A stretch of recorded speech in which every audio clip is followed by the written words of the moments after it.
My father found this old hand tool, which is about 6 inches long from the handle to the head. The tool isn't sharp, and it has a ball at the back that's flattened, resembling the face of a hammer. The handle is made of wood and seems to be original. It has no moving parts, and the metal part is relatively thin, around 1/8 inch thick. My father has had it for at least 50 years, but doesn't know what it is or where he found it. Does anyone know what this could be? The tool your father found is a bladed ice chipper. A patent for this type of tool was registered by Ethan Rogers in 1885. The way it was used involved placing the blade against the ice and then hitting the flattened metal ball at the back with a hammer or mallet. This tool was most likely used to break up large blocks of ice before commercial refrigeration became widely available. Ice chippers like this were common in the 19th and early 20th centuries, especially when ice was harvested from frozen lakes and rivers and stored in ice houses for later use in homes and businesses. I found this heavy object, about 18 inches long, in my yard on Cape Cod. It's likely nautical in nature given my location. It weighs around 75 pounds and appears to be very old. The rust suggests it might be cast iron, but the green patina also makes me think it could be bronze. I haven't cleaned it up yet in case it has some value. Does anyone know what this could be? This object is a capstan winch, commonly used on mid-20th century boats. The winch operates manually with a ratcheting mechanism, and it has a slot next to the gypsy head where a bar could be inserted for additional leverage. These winches were essential for handling anchors and other heavy loads, providing a simple but effective way to apply mechanical force without the need for powered equipment. Interestingly, a similar capstan winch was recently sold on eBay for around $1,500, which suggests there could be some value to this item if it's well preserved. I found this tool in an old leather suitcase, which I think might be medical. The tool is 12 centimeters long, and the pincers open when the red top is pushed down. There is a number, 02406CHR, printed on the back of the old card container. The suitcase is small and has various small pockets, supporting my belief that it is medical. The instrument appears to be made of stainless steel and is in very good condition. Does anyone know what this could be? What you have is an olive or pickle grabber. This tool is designed to easily pick olives or pickles from jars. When the red top is pushed down, the pincers open, allowing you to grab the desired item from the jar without having to use your fingers. It usually comes with a small hook to hang it off the side of a dish or jar, but it looks like that part might be missing from yours. Hold on just a moment. I really appreciate you watching and supporting the channel. If you enjoy the content, please hit that subscribe button and give this video a thumbs up. Your support means a lot and helps me keep making awesome videos. Now let's get back to the action. I found a box full of these objects in a garage. They look like bullets without shells and were about 9 millimeters in size. Does anyone know what these could be?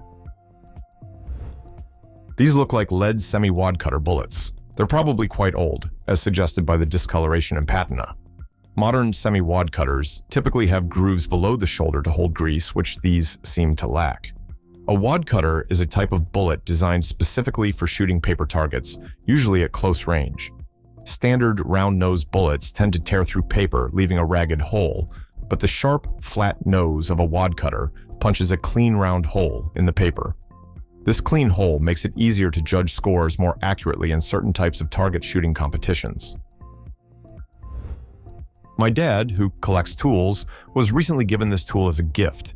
It was found in a house that previously belonged to a blacksmith, so it might be related to blacksmithing. Does anyone know what this could be? The tool you have is likely a type of chopper used for cutting plant material. The hole at the top and the concentrated wear on one spot of the blade suggest it was mounted on a stand and designed to pivot up and down.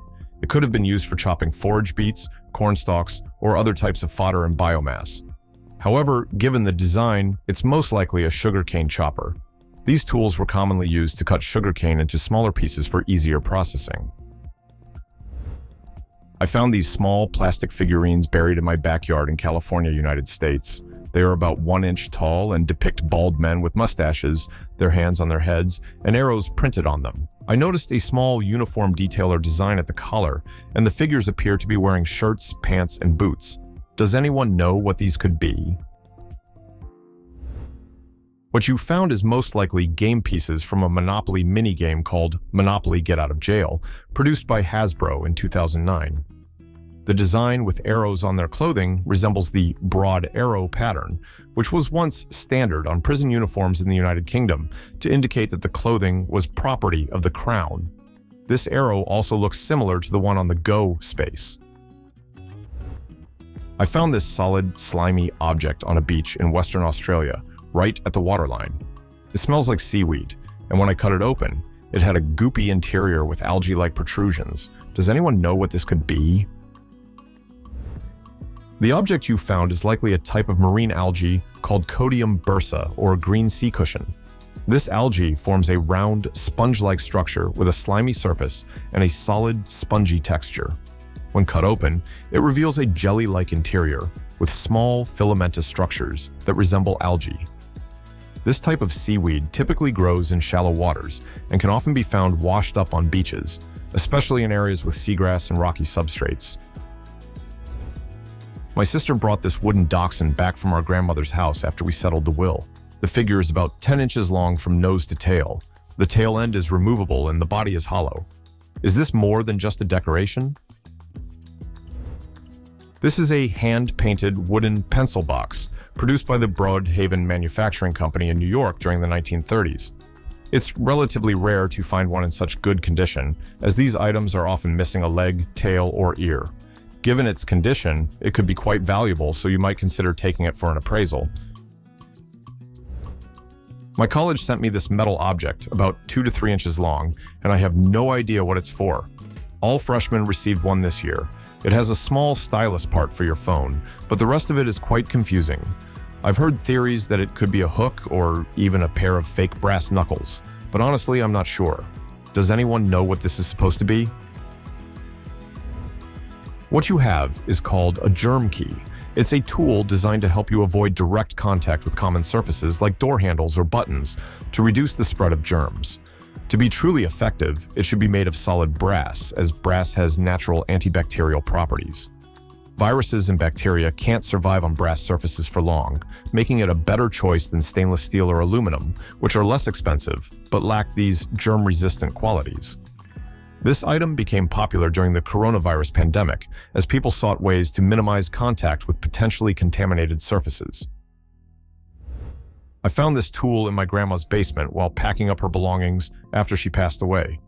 The tool might be related to bottles, and the red part is made of rubber. My grandma was a colonialist in Congo, so this could possibly be something from there. Does anyone know what this could be?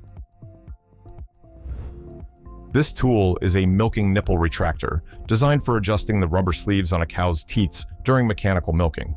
In the early days of milking machines, the sleeves used to fit around the cow's teats were not pre-molded, they were simple rubber tubes.